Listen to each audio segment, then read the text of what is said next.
आज हम सभी अपने अति प्यारे इस ब्राह्मण परिवार में एक मजबूत पिल्लर, जिन्होंने बहुत अथक बन करके यज्ञ की सेवाएं की, इतने बड़े जोन का संचालन किया। बाबा ने उनको जैसा नाम दिया वैसे ही उनकी दिल अमीर थी, बहुत बड़ी दिल वाले। मेरा कई बार उनसे फोन के द्वारा, पत्र व्यवहार के द्वारा मिलना होता रहा। जो उनसे संबंधित कोई भी पत्र आते थे, किसी भी प्रकार के, तो मैं डायरेक्ट किसी को भी उन पत्रों का उत्तर नहीं देता था। पत्र पढ़ते ही दादी जी कहती, अमीर चंद भाई से पूछो क्या करना है। और जब भी मैं उनसे बात करता, फोन करता, तो यज्ञ के कायदे, यज्ञ के नियम मर्यादाएं, चाहे कोई कैसा भी हो, लेकिन वो कहते, जो बड़े कह रहे हैं, जो यज्ञ के नियम बने हुए हैं, उसी प्रमाण आप उनको हैंडल करो, पत्रों का उत्तर दो।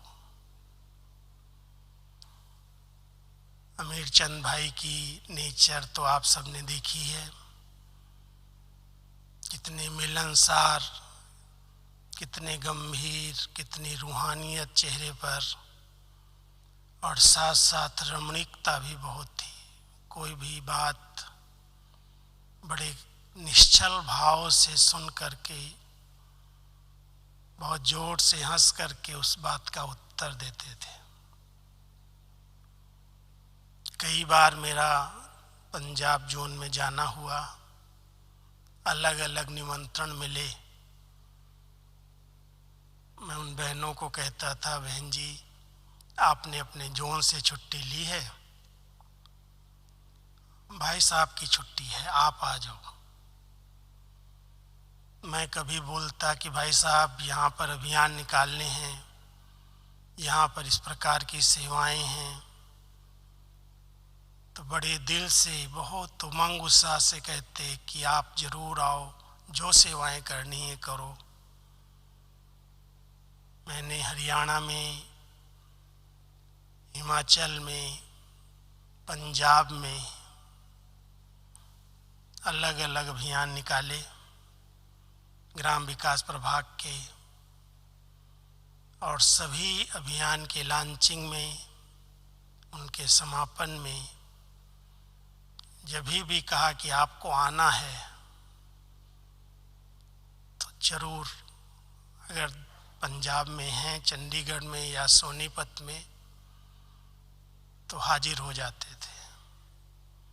कितनी भी दूर हो, कितना भी सफ़र करना पड़े, कभी भी उन्होंने ये नहीं कहा कि आप लोग कर लो, लेकिन अपनी उपस्थिति वहाँ पर दर्ज की। मैंने शिमला में हिमाचल प्रदेश की लॉन्चिंग का कार्यक्रम रखा, कुरुक्षेत्र में रखा, पालमपुर में रखा। जहाँ भी कोई सेवाएं हुई, भ्राता जी दौड़ के, भाग भाग के आ जाते, हर प्रकार से गाइड करते, और यहाँ तक कोई को भी कोई तकलीफ न हो, सौगात से लेकर के, भोजन क्या है, सौगात क्या है, क्या देना है, क्या लेना है, बहनों को ही आगे करते, खुद आगे नहीं रहते। सदा उनके अंदर रहता कि जब बहनें हैं तो सब इन्हीं को करना है। सिर्फ बैकबोन बन करके गाइड जरूर करते थे। सोनीपत बन रहा था, आप सबको मालूम है, 8 एकड़ में बाबा का बहुत सुंदर रिट्रीट सेंटर बना है। जब पहला फेस बन ही रहा था, मैंने अचानक फ़ोन किया, भाई जी इस साल हम ग्राम विकास की मीटिंग सोनीपत में रखना चाहते हैं। तो हंसने लगे, कहते हैं पहला कार्यक्रम और अभी बन करके तैयार नहीं हुआ, आप आना चाहते हो, वेलकम है, आ जाओ सब। पहला फेस ही बना था, हॉल भी नहीं था, किचन भी अलग से नहीं था, और हम लोग करीब 200-250 लोग वहाँ पहुँच गए। बड़े दिल से सबका सम्मान, सबकी खातिरी और सबको व्यवस्था दी उन्होंने, और हर चीज़ सवेरे से रात तक खड़े होकर के, इनको गर्म पानी मिला या नहीं मिला, लिफ्ट खराब हो गई एक दिन, कहते हैं जब कोई मेहमान आता है तभी लिफ्ट खराब होती है। सेकंड फ्लोर में रहते, खुद पैदल चल करके जाते।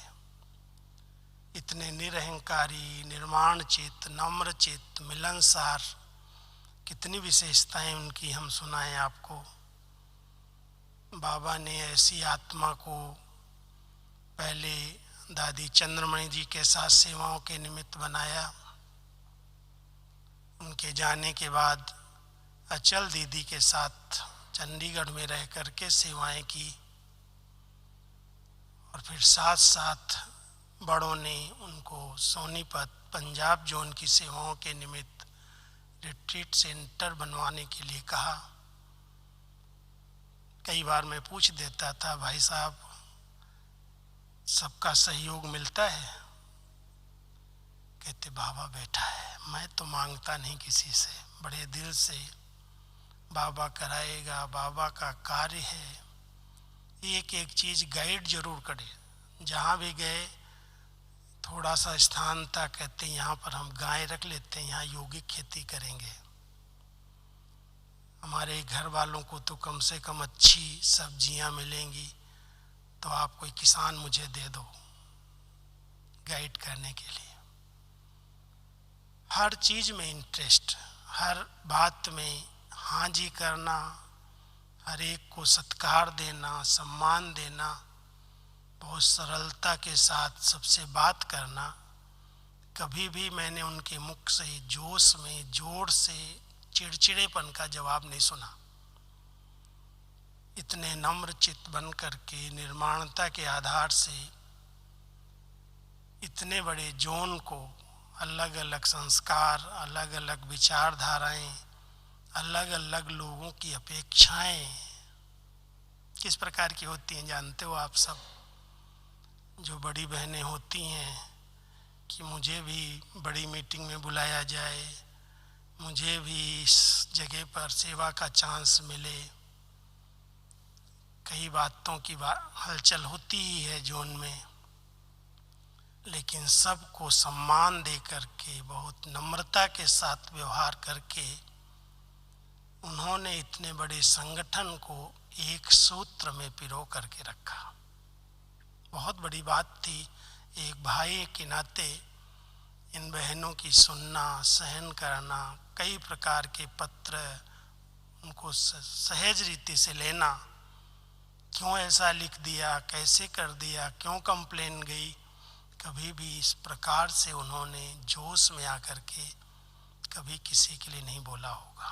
बहुत सम्मानजनक शब्द, और जैसे बड़े निर्णय लें, जैसे मधुबन वाले चाहें, जो नियम है आप जो करना चाहो कर लो, मेरी छुट्टी है।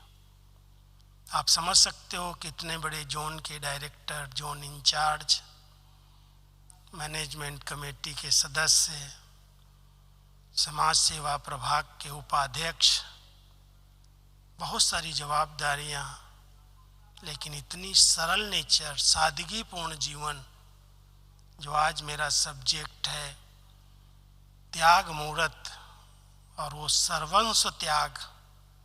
आज मैं अवेकनिंग में उनकी लाइव देख रहा था, जब अंतिम संस्कार के समय उनकी यात्रा निकली। कितने थोड़े से भाई बहने, और वो भी सब उस ड्रेस में थे कोविड के कारण, लेकिन बड़े शांतिपूर्वक सब बहुत स्नेह से उनको श्रद्धांजलि दे रहे थे। और विदाई के समय भी सब बहनें गई थीं। वहाँ पर एक लाइन में सब बहनें बैठी थीं। कुछ भाई 5-7, कुछ उनके थे, शायद सरकार की तरफ से थे, कुछ अपने थे। पहचान में तो आते नहीं, सब ड्रेस अलग अलग होती हैं,